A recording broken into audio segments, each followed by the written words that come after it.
Myself Ishfa Bhutto. Today our topic is stroke. हमारे body में brain एक ऐसा ऑर्गन है जो हमारे पूरे बॉडी को कंट्रोल कर सकता है, बट इसके लिए ब्रेन को प्रॉपर ब्लड सप्लाई होना बहुत ज़रूरी होता है, तभी ये प्रॉपर वर्क करेगा। इस ब्रेन को ब्लड सप्लाई करने के लिए एक आर्टरी है जिसका नाम कैरोटिड आर्टरी है। बट समझ लीजिए, अगर इस ब्रेन को किसी रीज़न से ब्लड फ्लो नहीं हुआ तो क्या होगा। इसकी वजह से बॉडी के जिस भी एरिया को ब्रेन कंट्रोल करता है उसका फंक्शन ही स्टॉप हो जाएगा और ऐसे कंडीशन को स्ट्रोक और ब्रेन अटैक कहते हैं। Stroke stroke is an interruption of blood supply to any part of the brain. मतलब ब्रेन के किसी भी पार्ट में अगर ब्लड सप्लाई नहीं हुआ तो स्ट्रोक आ सकता है। स्ट्रोक के दो मेजर रीजंस हैं। First reason blockage of blood flow in brain. अगर ब्रेन में जो ब्लड वेसल्स है अगर उसी में ब्लॉकेज आ जाता है तो भी स्ट्रोक आएगा। और जो दूसरा रीजन है वो है rupture of an artery to the brain. अगर ब्रेन में जो ब्लड वेसल्स अगर वही रप्चर हो जाते हैं, अगर वही कट हो जाते हैं तो भी स्ट्रोक आ सकता है। इसी रीजन्स के ऊपर स्ट्रोक्स के दो टाइप्स हैं। Type of stroke. There are two types of stroke: ischemic stroke and hemorrhagic stroke. Ischemic stroke, the most common type of stroke. Ischemic stroke occur when a vessel supplying blood to the brain is obstructed. जब brain को blood supply करने वाले blood vessels block हो जाते हैं तब ischaemic stroke आएगा। इस डायग्राम में देखिए, ये है ब्रेन के ब्लड वेसल। इसमें अगर थ्रोम्बस फॉर्म हो जाता है।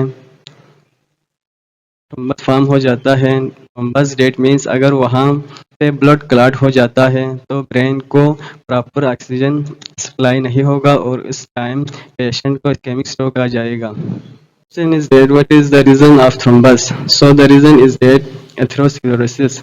Atherosclerosis मतलब जिस ब्लड वेसल्स में ब्रेन को ब्लड सप्लाई होता है अगर उसके इनर लाइनिंग पे फैट डिपॉजिट हो जाता है तो उसे कहते हैं atherosclerosis. There are two type of ischemic stroke. The major type is thrombotic stroke और दूसरा है embolic stroke. What is thrombotic stroke? जब भी ब्रेन में जो ब्लड वेसल्स है अगर उसी में ब्लॉकेज आ जाएगा तो उसे एम्बोलिक स्ट्रोक कहते हैं। एम्बोलिक स्ट्रोक हमारे पास बॉडी में किसी और ही जगह पर ब्लड क्लॉट हो जाता है या थ्रोम्बस फॉर्म हो जाता है। अगर उस थ्रोम्बस का पोर्शन किसी भी रीजन से कट होके वो ब्लड में मिक्स हो गया और वहाँ से अगर वो ब्रेन की तरफ आने वाले आर्टरी में अगर मिक्स हो गया और ब्रेन के जो छोटे छोटे ब्लड वेसल्स हैं अगर वहाँ पे जाके फिट हो जाता है तो ब्रेन को प्रॉपर ब्लड सप्लाई नहीं होगा और उस टाइम एम्बोलिक स्ट्रोक आ जाएगा। तो ये दोनों टाइप होते हैं इस्केमिक स्ट्रोक के। The second type of stroke is hemorrhagic stroke. Hemorrhagic stroke occur when a blood vessels in your brain leaks or ruptures. अगर ब्रेन में जो ब्लड वेसल्स है अगर वो किसी एक्सीडेंट से रप्चर हो जाते हैं या कट हो जाते हैं तो भी स्ट्रोक आएगा और इस स्ट्रोक को हेमोरेजिक स्ट्रोक कहा जाता है। स्ट्रोक आने से पहले कुछ वार्निंग साइंस दिखाई देते हैं। There is some warning sign for a stroke. First is face dropping. That means चेहरे के एक साइड पर अगर फेस ड्रॉपिंग दिखाई देते हैं या नमनेस दिखाई देते हैं तो फिर हम उसको फर्स्ट वार्निंग साइन बोल सकते हैं। या फिर पेशेंट की जो स्माइल है वो अनइवन दिखाई देगी तो ये भी एक साइन होता है।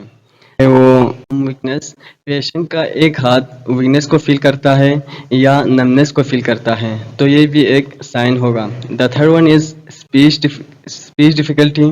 पेशेंट को अगर बोलने में मुश्किल हो रही हो या कोई बोल रहा है तो उसे सुनने में या अंडरस्टैंड करने में मसला आ रहा है तो ये भी एक साइन होगा।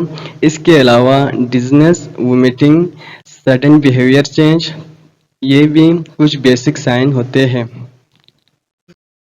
Treatment is the key to preventing the following outcomes.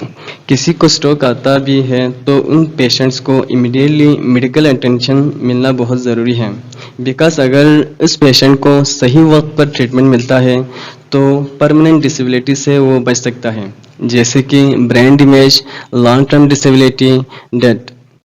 तो इन सारी चीज़ों से पेशेंट बच सकता है, बट उन्हें इमीडिएटली मेडिकल अटेंशन मिलना बहुत ज़रूरी है।